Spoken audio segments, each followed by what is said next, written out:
नमस्कार दोस्तों, मैं हूं राजेश सिंह और हमेशा की तरह फिर से एक नए टॉपिक पर चर्चा करने के लिए और हमारे साथ हैं रवि शेखर सिन्हा जी, जो कि वास्तु एक्सपर्ट हैं और ज्योतिषाचार्य हैं, न्यूमरोलॉजिस्ट हैं, बहुत कुछ है, मतलब इनकी जितनी तारीफ की जाए कम है। तो आज का टॉपिक ये है रवि जी कि हमारे जीवन में जल का बहुत महत्व है। अभी हर तरफ देखा जाए तो महाकुंभ महाकुंभ स्नान लगाना है, वहाँ जाते हैं, वहाँ से जल लेकर आते हैं। भोलेनाथ के ऊपर भी हम जल चढ़ाते हैं। अगर मुस्लिम कम्युनिटी की बात करें तो वो लोग जब मक्का मदीना जाते हैं तो वहाँ से आबे ज़मज़म की पानी लेकर आते हैं। अगर मैं फादर की बात, क्रिश्चियन की बात करूँ तो वो लोग भी जल का छिड़काव छिड़काव करते हैं। तो जल का महत्व इतना ज़्यादा हर कौम में मतलब क्यों है? मतलब इसके पीछे का कारण क्या है? कुछ आप बताना चाहेंगे तो प्लीज़ इस पे आज बात करते हैं। जी, बहुत बहुत धन्यवाद। नमस्कार करता हूं आपको, सभी दर्शकों को मेरा नमस्कार। मैं आप सबको और आप सबके हृदय में विराजमान ईश्वर को प्रणाम करता हूं और धन्यवाद करता हूं। राजेश भाई, आपने बहुत अच्छा प्रश्न पूछा है पानी के बारे में, जल के बारे में। एक्चुअली जल, वाटर, पानी, आब, ये सब एक ही नाम है। सिर्फ इसके लैंग्वेज अलग है, भाषाएं अलग हैं, मीनिंग एक ही है, पानी। सीधा सा ताल्लुक है पानी। उर्दू में से हम आप कहते हैं, इंग्लिश में वाटर, हिंदी में पानी और जल कहते हैं। हमारे 5 तत्व से बने हुए ये जो शरीर है, हम मनुष्य के जो शरीर है 5 तत्वों से बना, हम सब जानते हैं। इनमें से जल का बड़ा महत्व है। कारण ये है कि हम सब मनुष्यों के शरीर में 70% वाटर है, पानी है जी बिल्कुल। उसके बाद बाकी चीजें हैं। और तो और हम जिस प्लेनेट पे रह रहे हैं, अर्थ पे, धरती पे, इस धरती पे भी 70% पानी ही है। 7 महासागर हैं, 30% लैंड है। तो इतना महत्व है पानी का कि हम पानी के बिना जिंदगी की कल्पना कर ही नहीं सकते। इसीलिए भगवान ने जब मनुष्य को बनाया तो इसके शरीर में भी 70% पानी डाल दिया। बिल्कुल। इसीलिए पानी इतना हैवी एलिमेंट है, इतना सेंसिटिव एलिमेंट है कि बिना पानी के हम कोई भी शुभ काम कर ही नहीं सकते। आप किसी भी काम को उठाकर देख लीजिए। आपने जैसा बताया कि भोलेनाथ की पूजा में जल चढ़ाते हैं, महाकुंभ में स्नान करने जा रहे हैं, वहां से जल लेकर आते हैं। आप डेली रूटीन में सूर्य भगवान को जल चढ़ाते हैं तो जल ही चढ़ाते हैं, जल का ही महत्व है। आप अगर देखें तो आप खाना जितना खाते हैं उससे ज्यादा पानी पीते हैं। और कहा भी यही जाता है आयुर्वेद के हिसाब से, आप जितना खाते हैं उससे दोगुना पानी पीजिए तो खाना को पचाएगा। तो पानी, क्योंकि हमारे शरीर को पानी की जरूरत है। यही पानी जब शरीर में कम होता है तो डिहाइड्रेशन हो जाता है, अलग से उनको पानी चढ़ाना पड़ता है। आमतौर पे जो लोग बीमार होते हैं, फीवर हो जाए, डेंगू हो जाए, मलेरिया हो जाए, डिहाइड्रेशन हो जाए, पानी चढ़ाते हैं। बाकी कुछ नहीं चढ़ाते, हड्डी नहीं चढ़ाते, मांस नहीं चढ़ाते, खून नहीं चढ़ाते, वो तो रेयर केस में पानी चढ़ाते हैं, क्योंकि पानी को मेंटेन करना होता है। और जिनके शरीर में पानी का लेवल मेंटेन होता है वो निरोग हैं, स्वस्थ हैं, अच्छे दिखते हैं, हैंडसम दिखते हैं। लेकिन ये पानी बड़ा सेंसिटिव होता है, इसमें सुनने की शक्ति होती है। आपको सुनकर ताज्जुब होगा, पानी का कान होता है, पानी सुनता है हमारी बात। जल हमारी बात सुनता है। ऐसे नहीं हम जल को वरुण देवता का नाम दे दिए। अच्छा। जल में इतनी ताकत है कि हम सामने जल रखकर जो कुछ कह दें, जल हमारी आज्ञा मान लेता है और उसे पूरा करता है। इसीलिए हर धर्म में जल का बड़ा महत्व है। आप देखें, अगर किसी क्रिश्चियन कम्युनिटी में उनका कोई शुभ काम होने वाला है तो चर्च के जो फादर होते हैं पवित्र जल का छिड़काव करते हैं, प्रेयर करते हैं कि सब कुछ अच्छा हो। जल छिड़कते हैं, फूल नहीं, जल छिड़कते हैं। फूल तो बाद में, पहले जल से शुद्धि होती है। और हमारे हिंदू कल्चर में किसी पूजा पाठ की शुरुआत में क्या करते हैं, हाथ पे थोड़ा जल रखते हैं। ओम अपवित्रः पवित्रो सर्वावस्थाम गतोपव्या यः स्मरेत् पुंडरीकाक्षं स भवयंत्रश्च पुनातु पुंडरीकाक्ष पुनातु पुंडरीकाक्ष पुनातु। शरीर पर जल छिड़क लेते हैं। हर कार्य में बोलते हैं स्नान करके आओ, तब शुभ काम करो। स्नान करने के बाद जल से शुद्धि कर लो। अब ये जल जो है हमारे शरीर में, चूंकि 70% डिपेंड करता है, जल अगर शरीर में कम पड़ जाए तो किडनी की प्रॉब्लम हो जाती है, शरीर खराब होने लगता है। और हमारे शरीर में 5 तत्वों में से सबसे छोटी उंगली जल को इंडिकेट करती है। इसीलिए हमारे हस्तरेखा विज्ञान के अनुसार जो सबसे छोटी वाली उंगली होती है ना, इसके नीचे में बुध पर्वत और चंद्र पर्वत होता है, यानी जल का पर्वत होता है, जल की उंगली। अब आप जल का महत्व देखना चाहेंगे? बिल्कुल देखना चाहूंगा। आमतौर पर आप सुनते होंगे कि अगर जो इस्लाम धर्म को फॉलो करें, इस्लामिक मजहब को मानते हैं, वहां अगर कोई बीमार होता है तो क्या करते हैं वो लोग? दवा तो लेते ही हैं, प्लस जो मौलाना साहब होते हैं उनके पास जाते हैं, बोलते हैं जल पढ़कर दे दो। और वो क्या करते हैं, इसमें जल पड़कर फूंक मार देते हैं और बोलते हैं जल पी लो। और कई बार देखा जाता है उस जल के पीने से ही चमत्कार होता है, व्यक्ति स्वस्थ होने लगता है, तो इंस्टेंट आप जल का कुछ इमीडिएट अगर उसका फर्क पड़ता है। तो वैसे ही हमारे हिंदू कल्चर में भी बहुत से ऐसे संत महात्मा आपने सुने होंगे जो जल पढ़कर पिलाते हैं और जल पीते हैं, कई सारी प्रॉब्लम, कई सारी समस्याएं दूर हो जाती हैं। आप अगर थोड़ा ध्यान दें तो एक समय ऐसा था जब हमारे घर में हमारे जो बड़े बुजुर्ग थे हर दिन मंदिर जाते थे, और मंदिर में जाते हैं हर दिन प्रसाद तो नहीं मिलता था, एक चीज जरूर मिलता था, चरणामृत। आज भी मिलता है मंदिर में, जब आप जाएंगे तो पंडित जी उसमें क्या देते हैं आपको? जल। जल, उसमें 2-4 तुलसी पत्ते डाले होते हैं, जल ही देते हैं। जल के अलावा क्या देंगे? बाद में बाकी प्रसाद दें तो दें, लेकिन जल कंपलसरी है। उसको चरणामृत बोलते हैं, यानी चरणों का अमृत। ये चरणामृत क्या है? नाम क्यों पड़ा चरणामृत? कभी सोचा आपने, गौर किया इस पे? देखिए, कहते हैं कि गंगा पहले कहाँ थी? गंगा का एक नाम विष्णुपदा है, भगवान विष्णु के पैर के अंगूठे के नाखून में थी, इसलिए उनका नाम है विष्णुपदा, यानी भगवान विष्णु के पैर में थी। और जब भगवान वामन का जब उन्होंने अवतार लिया था, राजा बलि से 3 पग भूमि मांगी थी, तो दूसरा पग रखते समय पृथ्वी से उनके पैर के अंगूठे में टक्कर लगी थी, जहां से गंगा की धारा यानी खून की धारा गिरी थी। और वो इतनी प्रचंड थी कि अगर ब्रह्मा जी इसको कमंडल में रोक नहीं लेते तो पूरी पृथ्वी नष्ट हो जाती। अच्छा। तो उन्होंने उस सिर्फ एक बूंद उन्होंने अपने कमंडल पे धारण किया, प्रचंड वेग की गंगा थी, उसको उन्होंने कमंडल में धारण किया। बाद में जब राजा सगर के पुत्रों की शुद्धि के लिए, उनको मुक्ति के लिए जब भगीरथ ने तप किया था और गंगा को धरती पर लाना चाहा, तो ब्रह्मा जी ने कमंडल से गंगा को छोड़ा। गंगा इतनी वेग से धरती पर आ रही थी कि उनको लगा कि गंगा तो नष्ट हो, पृथ्वी तो नष्ट हो जाएगी। भगवान शिव ने देखा गंगा बड़ी वेग से आ रही है, तो उन्होंने अपने सिर के जटाओं में बांध लिया, गंगा वहां रुक गई।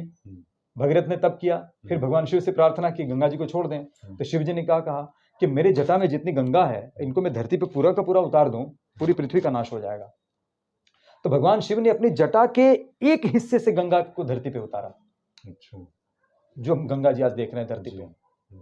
और जब वो गंगा धरती पे आई तो जैसे धरती पे वो प्रकट होती हैं, वेग में चली आ रही हैं, तो जहनु ऋषि बैठकर तपस्या कर रहे थे। उन्हें जहनु को बहाना शुरू कर दिया। जहनु ऋषि क्रोध में आ गए कि गंगा इतनी हिम्मत, तू मुझे बहा रही है। उन्होंने पूरा गंगा उठाकर पी लिया। अब भगीरथ भाग कर आए, बोले आपने क्या किया? हम तो गंगा खिलाए थे हमारे पूर्वजों की मुक्ति के लिए, आपने इनको पूरा जलपान कर लिया, अब क्या होगा? तो उन्होंने कहा चलो अब कैसे करूं, अगर मैं इसको वॉमिट करता हूं, उल्टी करता हूं तो अशुद्ध हो जाएगी, शुद्ध रूप से शरीर से कैसे निकालो? तो उन्होंने पितामह ब्रह्मा जी का ध्यान किया, उनसे पूछा, तो ब्रह्मा जी ने कहा कि तुम अपने शरीर के किसी अंग को चीर कर गंगा को निकालो। तो जहनु ऋषि ने अपनी जंघा चीरकर गंगा को निकाला। अच्छा। तो जब गंगा उनके जंघा से बाहर निकली तो मनुष्य रूप में प्रकट होकर एक औरत के रूप में प्रकट होती है, उनसे कहती हैं कि मैं आपके शरीर से उत्पन्न हुई, मैं आपकी पुत्री होगी, आप मेरे पिता हुए, धर्म पिता हुए, आप मेरा नामकरण करिए। तो जहनु ऋषि ने अपने नाम पे गंगा का नाम रखा जाह्नवी। गंगा जी का एक नाम जाह्नवी है। अच्छा। वो जहनु ऋषि के जंघा से प्रकट हुई थी। और तब गंगा बहती हुई अपनी वेग वाली धारा में जाकर राजा सगर के जो 60,000 पुत्र थे, जो कपिल ऋषि के शाप से जलकर भस्म हो गए थे, उनको मुक्त करें। ये जल का महत्व हो गया। अब आप समझिए कि जल इतना ताकतवर है कि जल प्रलय जब होता है तो कुछ नहीं बचता है। आज जितने भी साइंटिस्ट हैं, नासा के, इसरो के, सबने आकाश तक तो भेज दिया, मंगल ग्रह पे पहुंच गए, चंद्रमा पे पहुंच गए, समंदर के अंदर नहीं पहुंच पाए, उनको डर लगता है जाने में। भाई एक लिमिट तक जाने के बाद बहुत तकलीफ है। अभी तक समंदर की पूरी गहराई की खोज किसी ने नहीं की। समंदर कितना गहरा है नहीं जानते उसके बारे में, इतना खतरा है यहाँ पे। तो पानी इतना खतरनाक हो सकता है। तो हर धर्म में पानी का बड़ा महत्व है, जल का बड़ा महत्व है।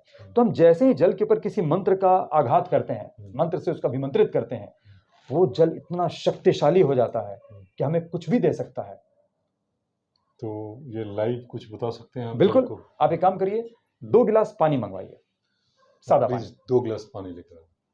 तो ये क्या अभी के अभी बता सकते हैं? जी हाँ, बिल्कुल, क्योंकि हमारे यहाँ जो मंत्रों के बारे में बताई गई है ना, हमारे सनातन में जितने भी मंत्र हैं, उनमें से कुछ एक ऐसे मंत्र होते हैं, आप उनमें अगर जल को फूंक मार दें मंत्र पढ़ के और व्यक्ति उसको पी ले, उसके शरीर में ताकत आ जाती है। तो ये अभी आप लाइव दिखा? बिल्कुल बिल्कुल दिखा सकता हूँ। इससे हमारे मंत्रों की शक्ति भी सिद्ध हो जाएगी। हमारे सनातन में हमारे ऋषि महर्षियों ने जो मंत्र दिए हैं, तो जैसे ये 2 गिलास पानी मंगाया, तो क्या करना बताइए आप? इसमें से कोई भी गिलास का पानी, एक मिनट मैं पहले बताना चाहूंगा, आप अपना हाथ सीधा करिए, ठीक है। अब मैं आपके हाथ को जोर से नीचे करने की कोशिश करूंगा, आप उतनी ही ताकत लाकर रोकने की कोशिश करिए, ठीक है? चलिए, रोकिए अपने हाथ को। अरे बाप रे, बहुत ताकत है भाई। ठीक है, ताकत है आपके हाथ में, रोकिए, आप मुझे रोकिए, मैं नीचे कर रहा हूं। Very good. अब आप इसमें से कोई भी पानी उठाकर पी लीजिए, किसी भी गिलास का पी लो पी जाइए बिना मंत्र का। बिना मंत्र के।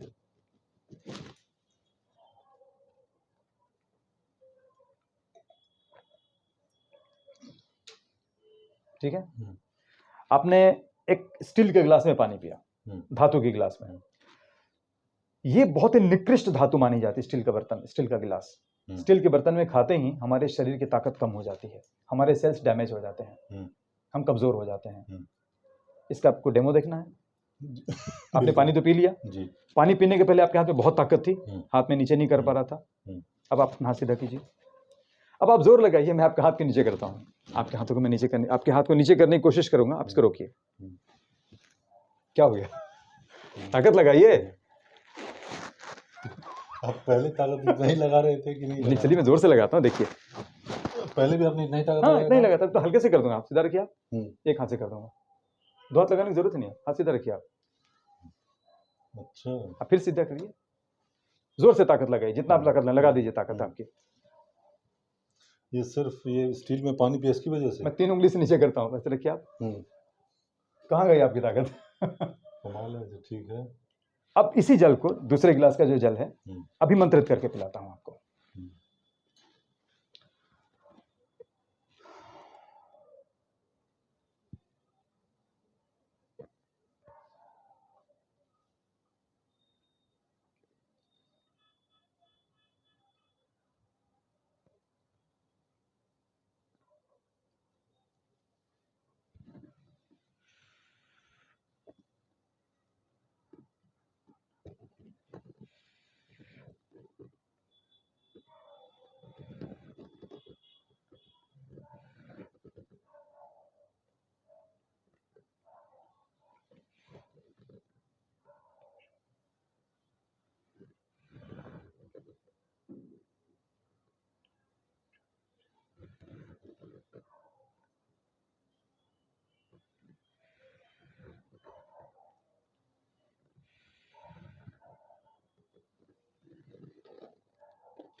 अभी जल को पी जाइए।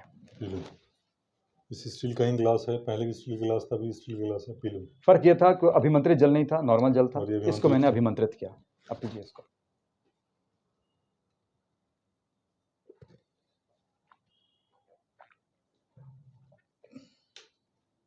ठीक है, स्वाद में कोई फर्क था? नहीं, इक्वल स्वाद ही था, इक्वल टेस्ट था। हाँ, सीधा करिए, ताकत लगाइए जितना कोई ताकत लगानी है। एक बार फिर से नीचे करने की कोशिश करता हूँ। ठीक है, रेडी? पहले ज्यादा ताकत आ गई, आप उतना ही ताकत लगा रहे हैं जितना पहले लगा रहे थे। बिल्कुल। चलिए आप सीधा करिए, देखिए मैं पूरा ताकत लगाता हूँ, जोर से एकदम हाथ पकड़ा आपका मैंने। इससे ज्यादा ताकत लगा सकता है कोई? आपने पहले भी इतना ही ताकत लगाया था? पहले से ज्यादा ताकत अभी लगाया मैंने आपको, लेकिन नीचे नहीं गया। नीचे नहीं गया। और ये इंस्टेंट हुआ, अभी के अभी इंस्टेंट। ये हमारे सनातन के मंत्रों की शक्ति है। तो इसलिए जो है जल का महत्व है, हमारे 5 तत्वों में सबसे ज्यादा महत्व जल तत्व का है। क्या बात। तो मतलब आम आदमी, जैसे आपने क्या क्या बोल के पढ़ दिया और ताकत आ गया, तो आम आदमी को क्या बोल के पीना चाहिए पानी? इसके लिए तो मंत्र दीक्षा लेनी होती है, साधना करनी पड़ती है, तपस्या करनी पड़ती है। लेकिन कुछ भी अगर बोल के पीना हो जिससे एनर्जेटिक फील करें। एक होता है कि अक्सर हम थक जाते हैं रोजमर्रा की जिंदगी में, तो तुरंत एनर्जी चाहिए, तो पानी में वैसे इसके लिए ग्लूकोज है ना, ग्लूकोन डी पी लीजिए। लेकिन अगर कुछ गायत्री मंत्र या महामृत्युंजय ऐसा कुछ बिल्कुल कर सकते हैं, लेकिन इन जल को अभिमंत्रित करने के लिए जब तक आपने गुरु दीक्षा नहीं ली है, जब तक आपके पास किसी मंत्र की साधना शक्ति नहीं है, आप कैसे अभिमंत्रित करेंगे? आपके अंदर वो प्योर सोल तो होना चाहिए ना, आपके अंदर प्योरिटी होनी चाहिए। तो मतलब दीक्षा लेकर अभिमंत्रित होने के बाद ही हम वो पढ़ें तो ही? बिल्कुल बिल्कुल बिल्कुल। चलिए, तो बहुत ही, अब आप समझ गए, फिर भी अगर काम जलाओ और कोई मंत्र पढ़ना, अब आप समझ गए कि हमारे हर धर्म में जल का महत्व क्यों है। भगवान को जल ही चढ़ाते हैं, इसलिए और कुछ चढ़ाए ना चढ़ाए, जल जरूर चढ़ाइए। कहते हैं ना भगवान शिव के लिए एक लोटा जल सब समस्याओं का हल, जल ही काफी है। बहुत बहुत धन्यवाद, और बहुत अच्छा लगा। लाइव डेमो इन्होंने दिया, इसलिए हम आपके आभारी हैं। और प्लीज़ अगर किसी तरह का कोई सवालात आपके हों तो आप कमेंट बॉक्स में करें, ताकि आपके सवालों के ऊपर उसका जवाब रवि जी देंगे।